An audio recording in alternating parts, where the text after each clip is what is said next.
Welcome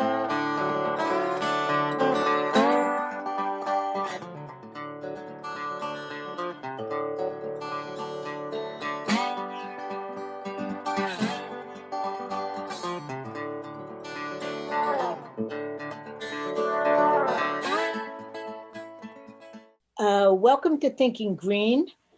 I'm Rana, and here tonight with me is Terry Blevins, who is an Los Angeles-based security consultant, and he's on the executive board of LEAP, Law Enforcement Action Partnership.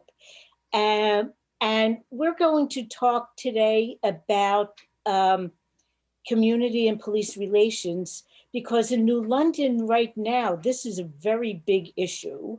And so much of the discussion about it has been both very emotional and very superficial. And so we hope to delve in a little deeper. So welcome, Terry. Thank you, Rana. Good to be here. And I guess I'm going to start by just asking you a little bit about your background. You have many, many years in working in policing and public safety and security in a lot of different environments. Well, thank you. I started working actually in security when I was, a young man, and even before I was 21. And then at the age of 21, I got into law enforcement. I started working in the jail, and then I worked for the sheriff's office in Arizona, and ended up, being assigned to, several different units. I worked as a detective, homicide detective, and that sort of thing. And, throughout my career, I ended up being, of course, local and then federal law enforcement. And my entire career, I pretty much, I was very conservative, and I had pretty conservative views, especially being from Arizona. And throughout my entire career, I saw things that I wasn't crazy about. I actually left law enforcement full time. I continued as a reservist after that, but left law enforcement full time in 2009.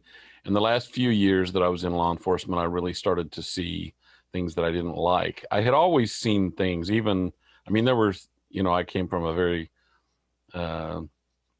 sort of conservative family. My parents were pastors and missionaries. And so I saw things in law enforcement that I didn't like, even from the beginning, things that shocked me a little bit. And I wasn't sure that that was what my initial impression, as a child had been of law enforcement. I saw things that were being done that, and we were expected to do, and, that I didn't necessarily agree with. But then later, once I, started working on my education and everything and expanding my own view of things, the last few years, I started seeing things that really, really disturbed me. And then once I left law enforcement, I got into corporate security, and I worked for the Department of State as well, and I traveled abroad. So, once you start traveling and seeing the world and seeing things from other people's perspectives, and I ended up getting my master's degree, you kind of start, taking a little bit of a broader view on things. And then I joined LEAP because I didn't necessarily agree with all of the platforms of LEAP, but they started educating me and exposing me to different educational type things and research, and they're very balanced. They see things, really try to see things from sort of both left and right and middle, but just throughout my education, I really started to realize that there were a lot of injustices that were going on, and I just felt like that law enforcement in a lot of ways had lost its way. Um, and, there are a lot of really great police officers, men and women out there, really amazing, brave, who are doing a great job and very dedicated and fair. But it's like anything else. There's an element of it that that really needs to be, and overall the overall system needs to be reformed. But I started having just an epiphany really about my own service, my own involvement in the war on drugs. Like I said, my parents were missionaries, so I grew up in Latin America. I speak Spanish, and and a lot of the work that I've done has been in Latin America. And so eventually, I got to the place where that I realized that I was, that I needed to completely change my way of thinking. And LEAP was a big part of that. So how long have you been involved with LEAP? I have been with LEAP for a little over 4 years now. I started out as a speaker, and I've been pretty actively involved the whole time. So Now, can you talk a little bit about LEAP, like how it got started and what its, I don't know, guiding principles are, I guess. sure. LEAP, the acronym, actually used to stand for Law Enforcement Against Prohibition. The organization was started by some police officers who started asking the question, why are we so focused on drugs and not focused on other things, that are as or more important. And more than anything, they were frustrated. I don't think they really came out with any specific ideas about what alternatives were or that sort of thing in the very beginning. They were just frustrated, like I was, with, you arrest the same people, especially the users. You arrest the users for uh, either possession or being on drugs. You cycle them through the system, and a few days later, you see them again. You arrest them again. There's just not a lot of help for people who really do want help or need help. You saw that just arresting people wasn't necessarily a solution to the problem. I'll give you a perfect example of one of the things that started really happened to me that I would say is very similar to what the original founders of LEAP, the agency that I worked for in Arizona, we were getting federal grants. We were getting federal grants for eradication because we had some mountainous areas within our jurisdiction where there was illegal marijuana grows. We got grants for highway interdiction because we were close to the Mexico border.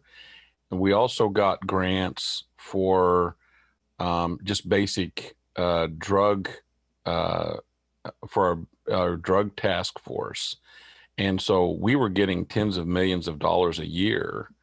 And there was a point when we were getting more money from the grants than we were from our own taxpayers. And for me, that made me stop and think maybe our priorities are wrong. And I'm sure that was the same epiphany sort of that the original founders of LEAP. And then 4 years ago, we changed the name from Law Enforcement Against Prohibition to Law Enforcement Action Partnership because we really saw an opportunity to expand sort of our role in criminal justice reform and policing reform, harm reduction, and that sort of thing. And there are a lot of racial issues, even though the war on drugs is very closely linked with the racial issues. There are some racial issues that we needed to deal with independently, or just as well as a lot of the drug issues. So we really just expanded the scope of the issues that we were working on and change the name. So. Well, I mentioned to you before we started recording that the first time we had a speaker from LEAP on our public access show was Peter Christ, who I believe was one of the founders. And, he made the argument that, if the goal of a war on drugs is to eradicate drug use or illegal drug trafficking, we lost the war. That the goals for which that war was, in theory, at least started, uh, were not at all fulfilled. In fact, the war on drugs made things more dangerous on many levels. And that was part of the impetus of starting a group like this.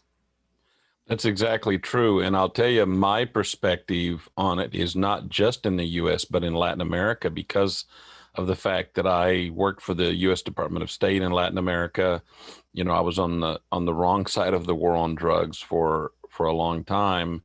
And, I just having seen the devastation in Latin America, especially in Mexico and Colombia, and Mexico is where I spent most of my childhood growing up. So I remember running around 50 years ago as a young gringo boy with blonde hair and blue eyes, just running the streets having a great time, not thinking anything about my safety. And then over the decades I just started to see the country change, and it absolutely has broken my heart. I get emotional about it at times because it's a different country.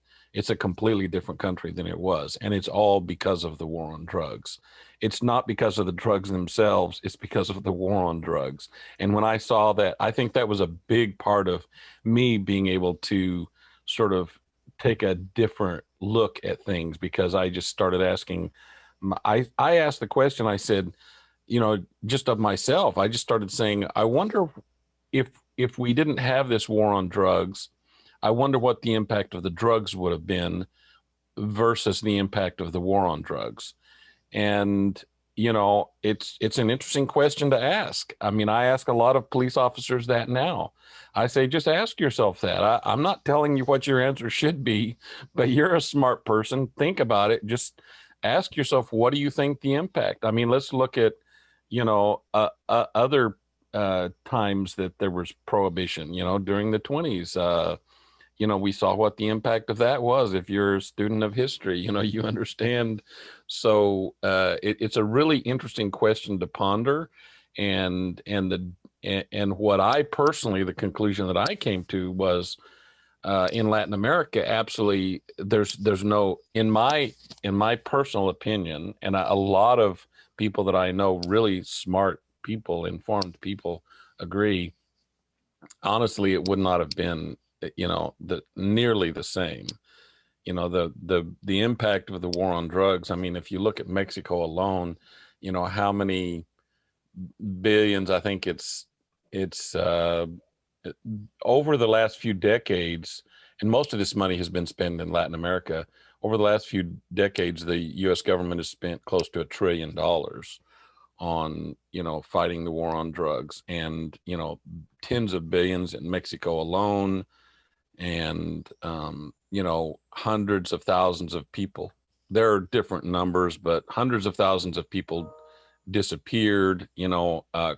Some estimates between 150 to 200,000 dead. I mean, and directly, indirectly from the war on drugs. So it's just it's hard to say that the impact would have been anything close to that, if we hadn't decided to fight this war on drugs. So It certainly has affected our foreign policy as well as our domestic policy. And I wonder if it would be okay with you. I looked at the LEAP website this morning and I saw a graphic on there, a tree of how treating drugs as a criminal issue rather than a public health issue has influenced so many things. And I'd like to share that graphic if it's okay with you. yeah, I'm sure. Yeah. Okay. Okay. So in the middle here, The United States approach, like much of the world, but not all the world, has been what's been used related to drugs, uh, as opposed to a public health problem. So, you talked about the waste of tax dollars, you talked about racial disparities. I think this doesn't even talk about the foreign policy piece of it, except that the street gangs and the abuses and unsafe communities aren't just on our side of the border, but are often in other countries where we intervene as well. But there are a lot of dimensions that really make it a counterproductive way to go about things. And I just want to do a very slight, tangent. Civil asset forfeiture, in particular, has been very much under fire these past couple of years. So I don't know if you want to talk about that, but it's definitely an issue that, when police departments or municipalities are funded by, seizing people's assets, that has bad results. And people on the right and the left seem to be in agreement that that isn't a good idea. Yeah, personally believe that CAF, civil asset forfeiture, is one of the greatest injustices of the war on drugs uh, in the United States, because I personally think it's unconstitutional, and it is constantly abused. I have a story of something that happened to me because I spoke Spanish. I used to get pulled into these investigations all the time. I had a drug interdiction guy call me and say, "Yeah, I need you to come interview this suspect for me."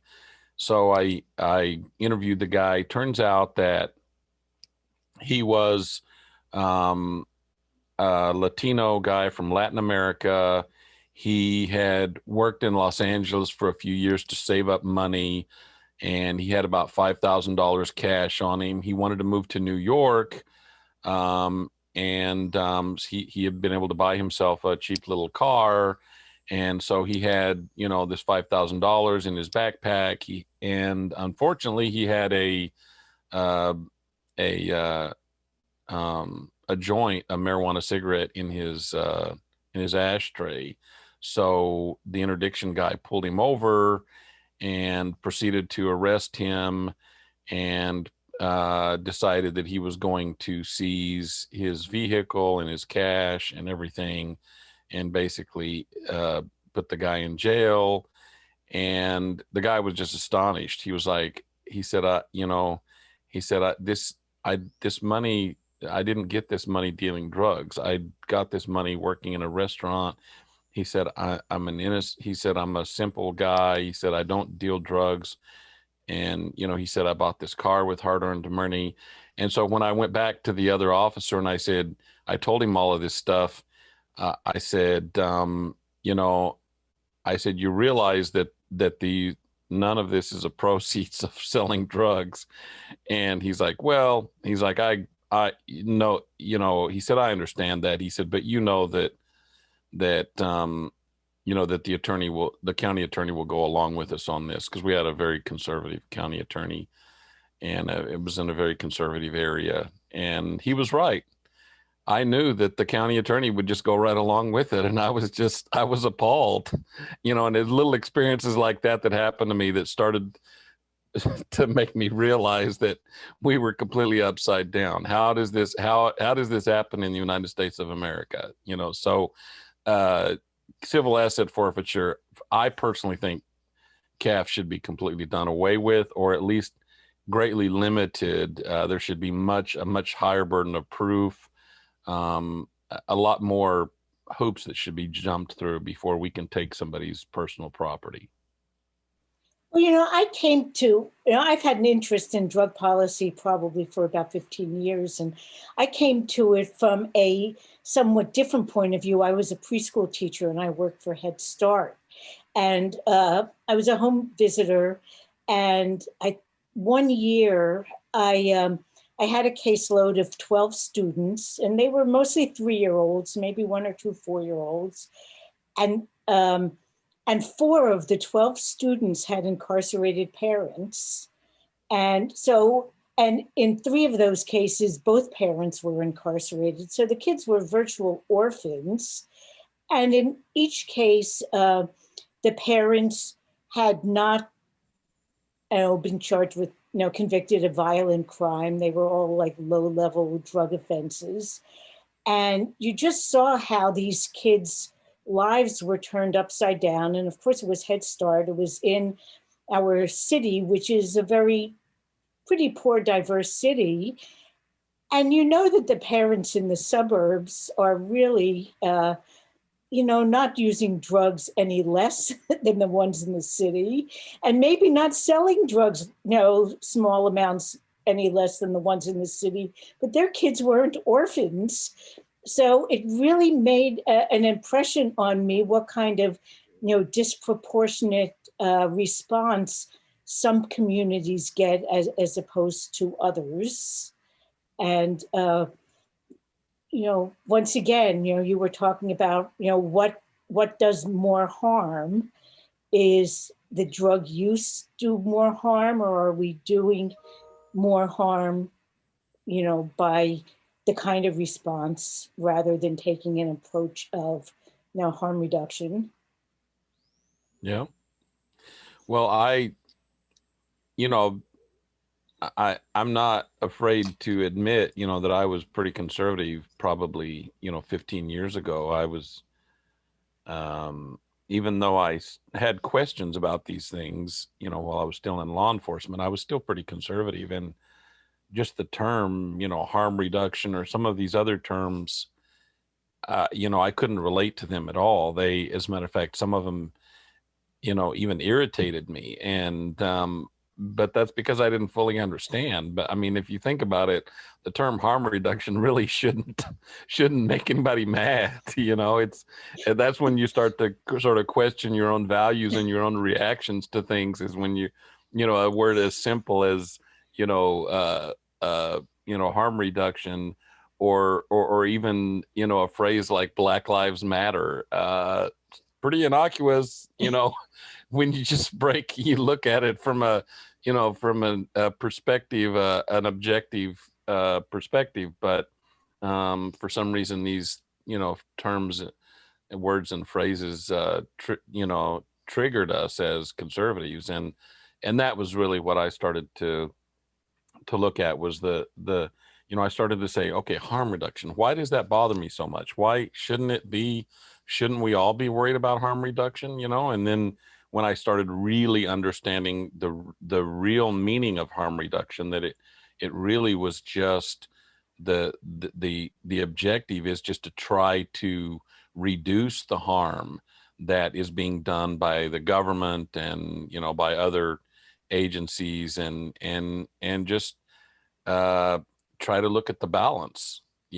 Are we doing more harm than we're reducing, or that we're and it if as a police officer and as a public servant, if you really start to ask those questions and be not only introspective about yourself and your own sort of involvement in that system, but also introspective about the system itself, and really questioning, what we're doing and what our motives are. And like I said in the beginning, of our interview, how that I feel that in a lot of ways in law enforcement, we have lost our way, and we've lost our original purpose. So I think that's really, when I speak to police officers, that's what I ask them to do. I do it here in the U.S. and I also do it in other countries as well, mostly in Latin America. But I ask them, let's just try to be introspective. Let's try to be honest, about these things. And it's easy sometimes when you're a public servant or a police officer. It's easy at times to just focus on the mission, and to not ask the hard questions. And your commanders don't want you to ask the hard questions. They want you to just do the mission, and focus on, on the objective. And that's not that's, hopefully we have the liberty as police officers to start asking these questions, not just the liberty, but I believe we have the obligation. And it's kind of like the push right now since last year for police officers to question what other officers are doing.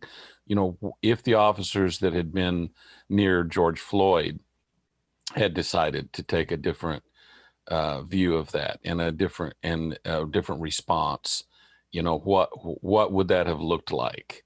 And I know for a fact that it happens all over the country. Unfortunately, everybody sees George Floyd, they see that video, and it's easy to paint with a broad brush.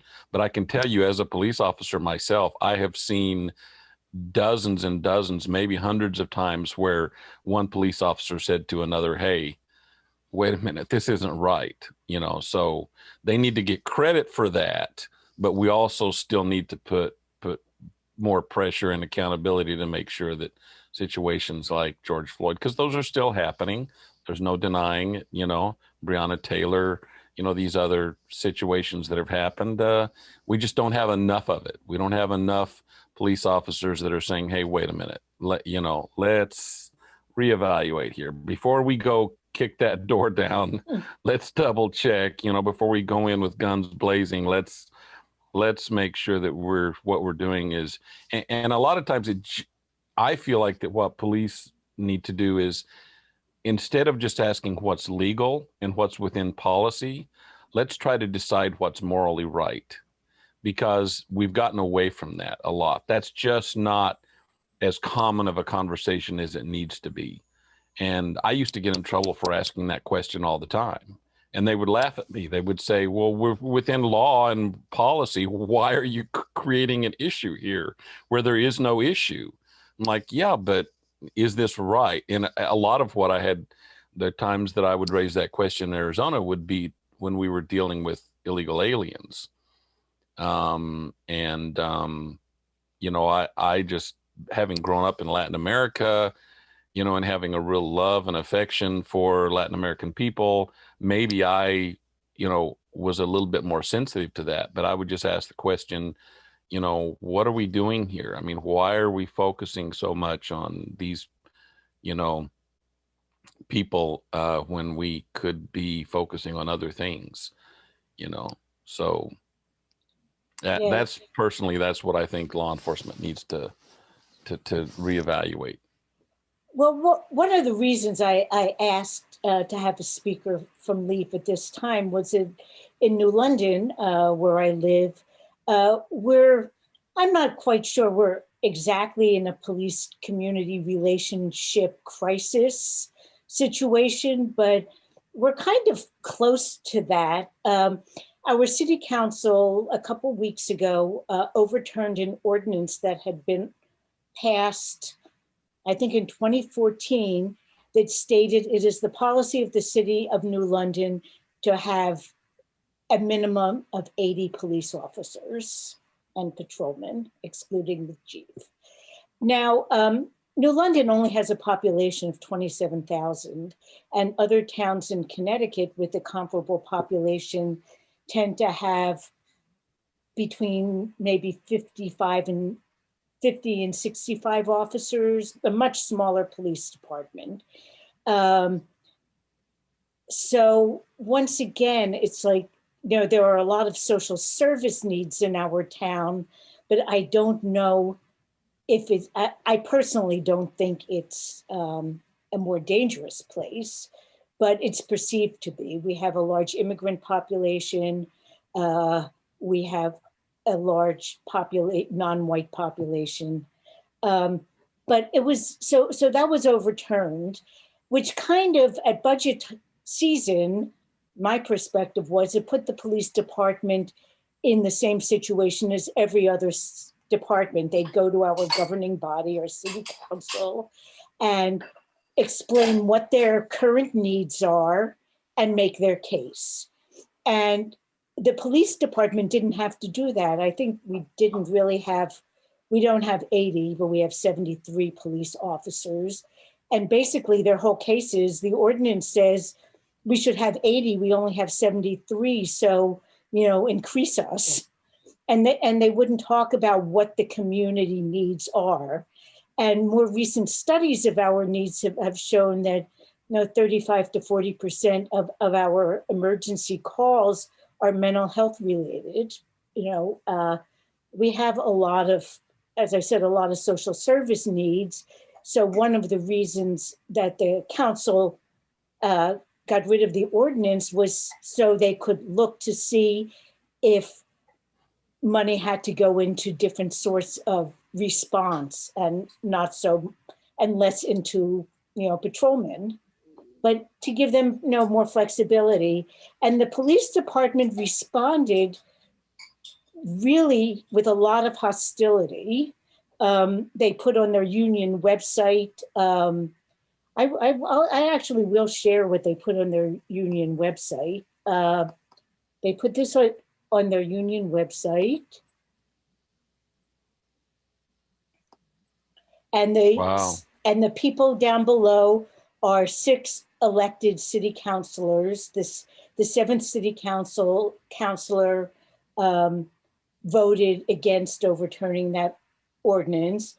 The councilors are pretty representative of what our city looks like, and they've since changed the wording a little bit. I guess they had some backlash, and now it just says councilors are ready to start the defund or something like that.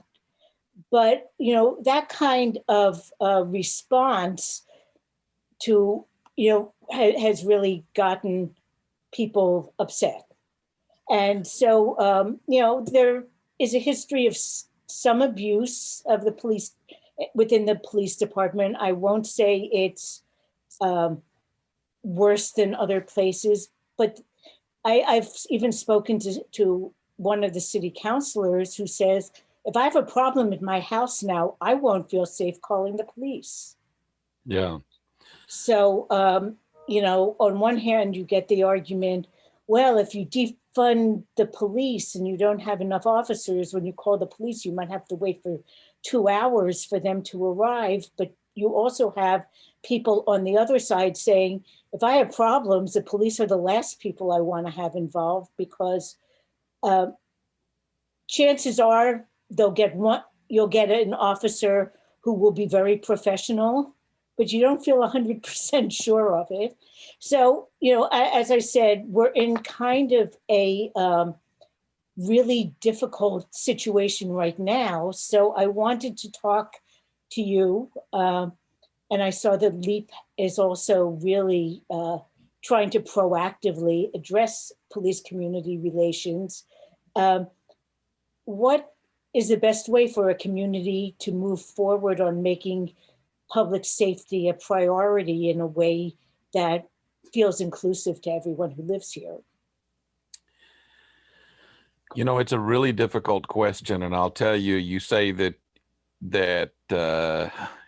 New London is not in a crisis, but I see that I don't know. It almost feels like a crisis to me, to be honest with you. When the union starts posting things like that, I'll tell you when I was in law enforcement, I used to love the fact that we didn't have to justify anything. It seemed to me that it was a no-brainer. That we needed law enforcement, we needed more law enforcement, but my view was really clouded. I was in the middle of it, and it's hard to see the forest for the trees. So once I got out of law enforcement, I really started to ask the question. I said, is shouldn't why don't we have to justify? Why don't we have to look at crime stats and the specifics about the type of calls that we're responding to? And I started to realize that of course, I had always known that Americans in general support American law enforcement, but I came to the realization that it was there was sort of it was a rubber stamp type approval in a lot of ways, where we were not even allowed to question law enforcement and what their budgets are, or their, their motives even, or what they're doing and how they're doing it. It was, and I think that we don't th- we're treading on dangerous ground, and I'll tell you why. American law enforcement is very powerful, and especially in communities where they have a great degree of support from the public, they feel emboldened, and they know that they have power, and they start posting things like that to instill fear in the community, and they've been pretty successful at it so far. And they're still having, not as much, but they're still having a great degree of success. The other thing that we have to be really careful about is we don't want to alienate. We don't want to create. We've already created. We've already alienated and marginalized certain communities from the government, and specifically from police. Now we're alienating the police even further from those communities. So it's really tough. This is something that I think should be done very, very carefully and thoughtfully. I don't think we can just start hacking and slashing police budgets and without any sort of consideration for what the impact is going to be of that. And the argument that police make is, hey, the last few decades, crime has gone down. You look at the FBI, numbers on crime, the DOJ numbers on crime, and it has gone. We have had drastic drops in crime throughout the United States, and law enforcement should and be given a big part of the credit for that. I think there are other factors that are probably as important that sometimes we don't think about. We want to give all of the credit to law enforcement, but so we don't want to do something that is going to cause crime to go back up. And we've already seen a surge in crime here in California that since for the last little over a year. I mean, and there are communities here that used to be super peaceful with no crime that now are experiencing all kinds of crazy stuff going on, street crime and that sort of thing. So I think we need to be careful about cutting the budgets. I think there's a way to, maybe through attrition, to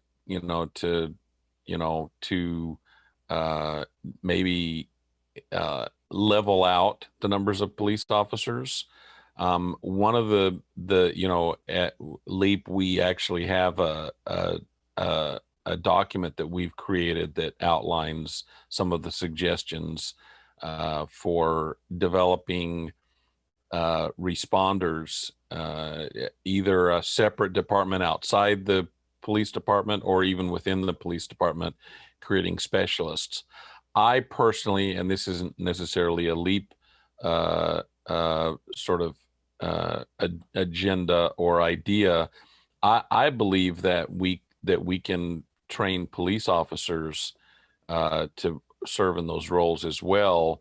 And so we're not creating as much of a issue with the police thinking that we're trying to get rid of them, or that we hate them, or F the police. It's like, I believe that it still should be a partnership.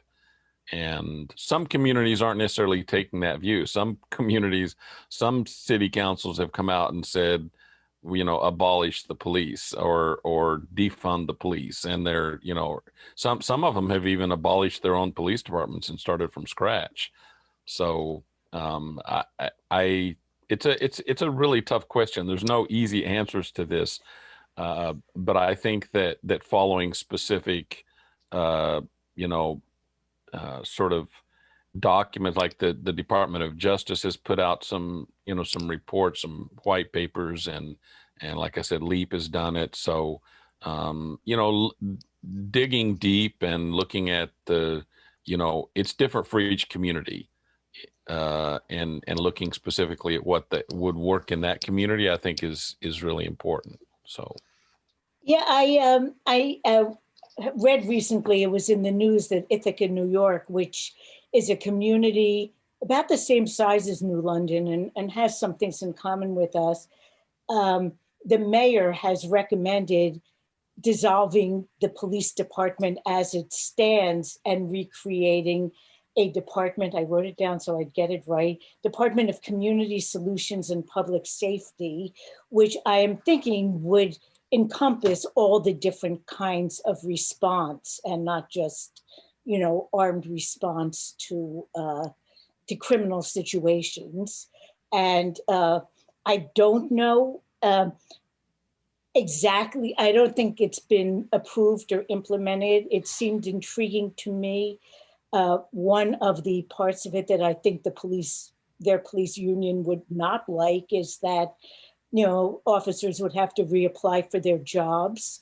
But on the other hand, if there is a case where there are a few problem officers, sometimes, that might be a way to deal with it. We've had, one of the dynamics here too is the police department is predominantly staffed by people who don't live here. They predominantly live in the suburbs and do not reflect the community that well. And we have and they've had complaints from, Black officers, women officers, of the internal culture being not very friendly. So, just some of the issues we're dealing with. We're trying to work our way through it.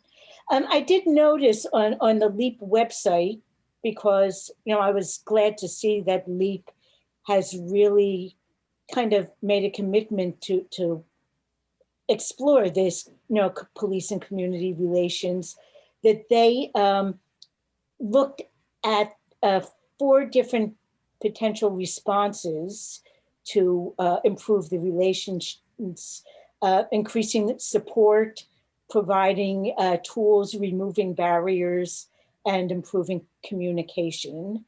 And I think removing barriers, a lot of that we talked about already, like the war on drugs is actually a barrier to good policing. But do you want to talk a little bit about what kind of supports would help transition a police department to being, I don't know, more community friendly and proactive rather than reactive? sure, I would love to do that. If you don't mind, I'd like to just back up for a second and address something that you said about Sure. police unions. I believe that in American law enforcement, we have created our own uh, uh, sort of worst case scenario with unions. What we've done is we lobbied, we used our support from the public to be able to create these unions with so much power. And so and then we entered into contracts with these jurisdictions, with these municipalities and counties, and we locked them in, and we continue to put their feet to the fire and say, we're not budging because we have a contract with you and you have no options. You have to honor the contract that you have with us.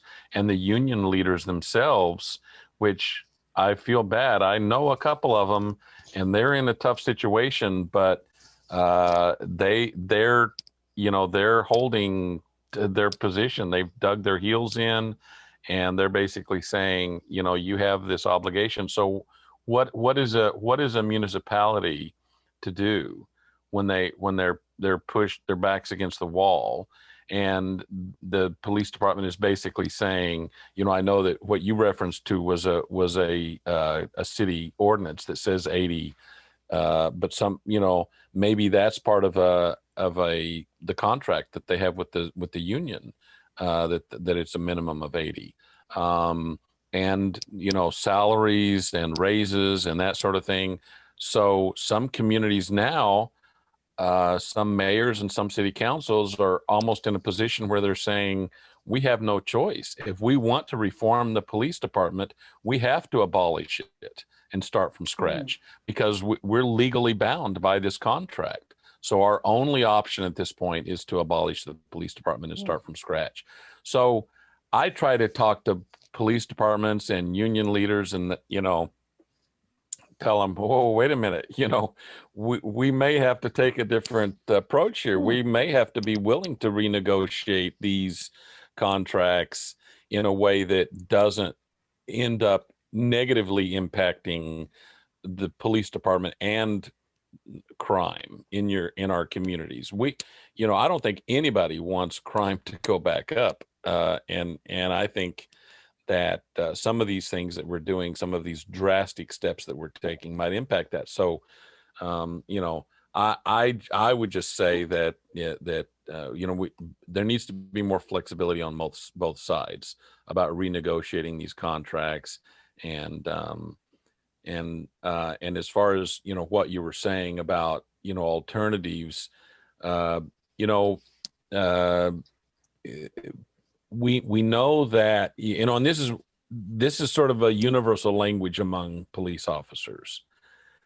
Our communities ask us to do too much. You ask any police officer, whether they're far right wing, they or middle of the road or whatever, you ask them this question: does your community ask you to do too much? Yes. Do they ask you to be doctors, lawyers, marriage counselors, mental health professionals? Are they asking you to put on all these hats? Every problem that crops up, let's dial 911 and get the cops out, and the cops need to deal with this situation. And I tell you, almost invariably, and even in other countries, in Latin America, I've been asking the same question. They're all like, yes, this is a problem. Our communities are asking us to do too much. So we know that we're not approaching this in the right way. We're not using the right hammer, for the particular job that is required. And we're sending,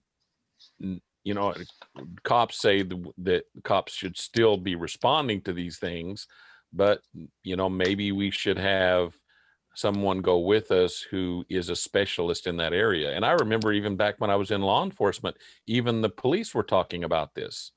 The police were saying, yeah, we need more CPS workers. When it's an issue with the children, CPS should just automatically be dispatched with us, because I think that's one of the areas that at times police officers feel the most ill-equipped to deal with, are certain situations involving children.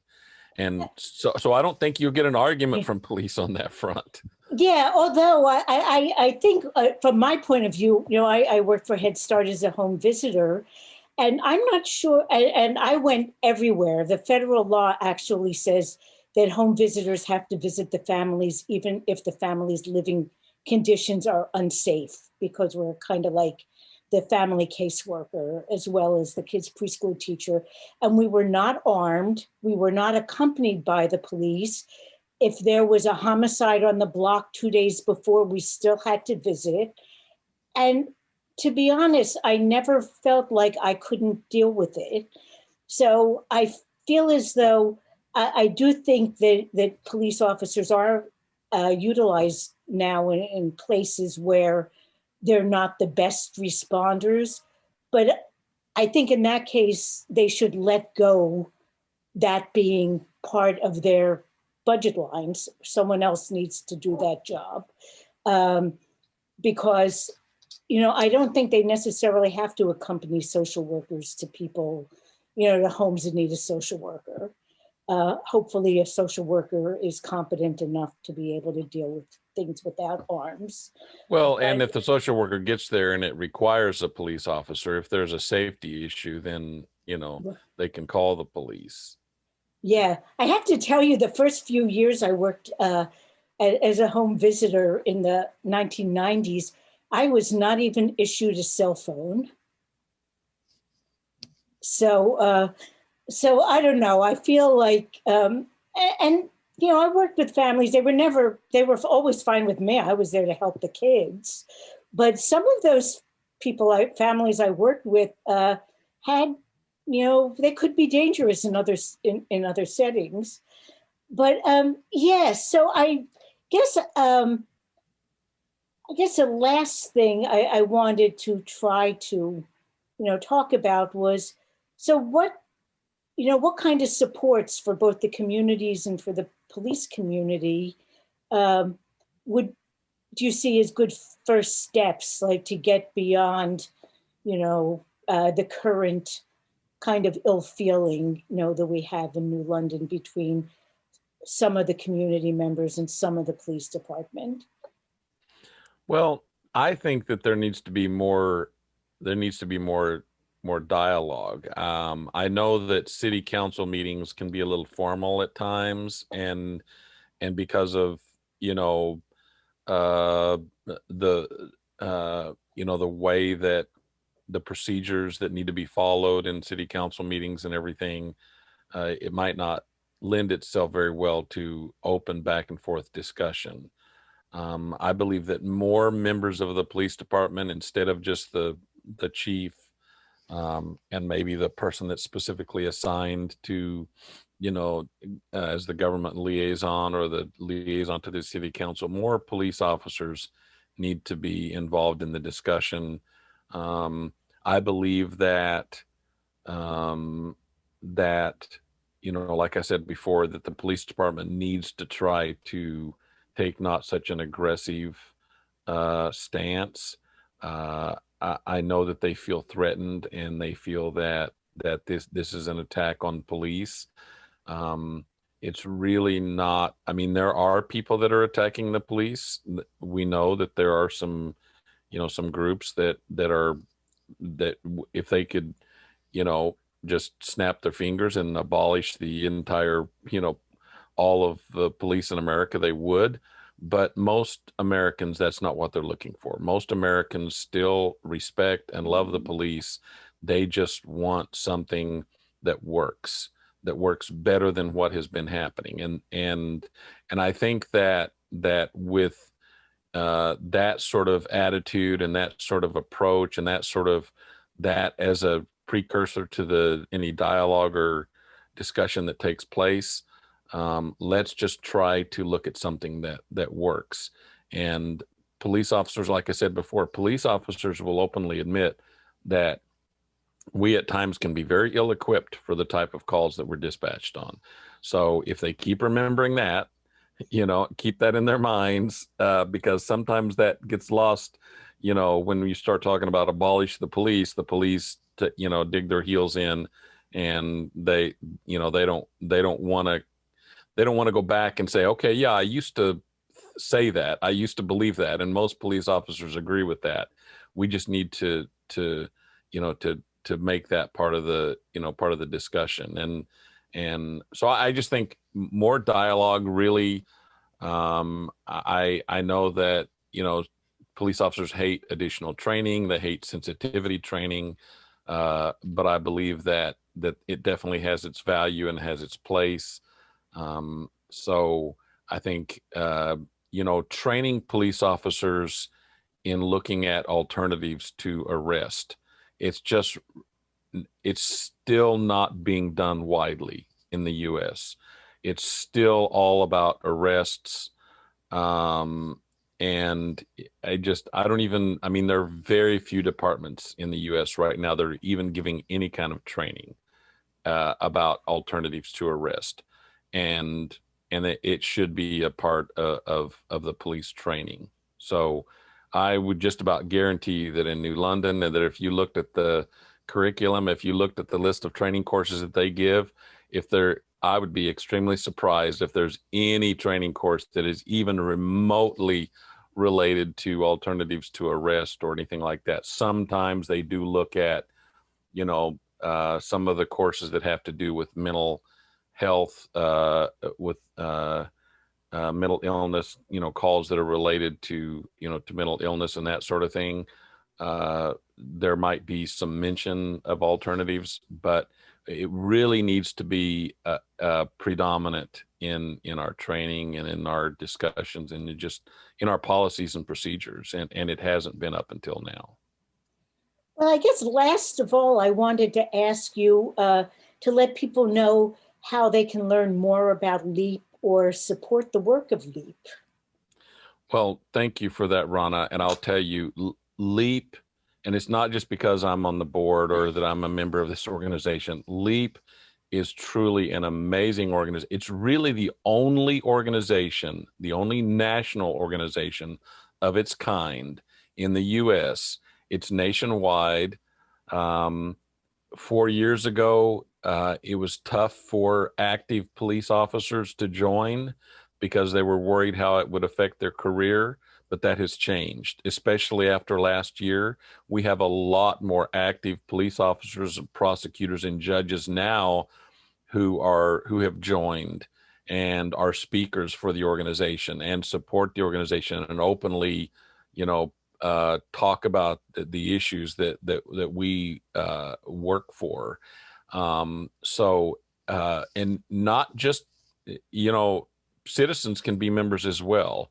And I would encourage anybody listening to go on the LEAP website. You don't have to agree with every single issue that is being discussed or every single position from LEAP. I started out with the organization, without agreeing with everything. But to become a member, there's a small yearly donation. We actively work day in and day out with police officers, prosecutors, and judges to try to train them, to try to expose them to these questions, to thinking about these ideas.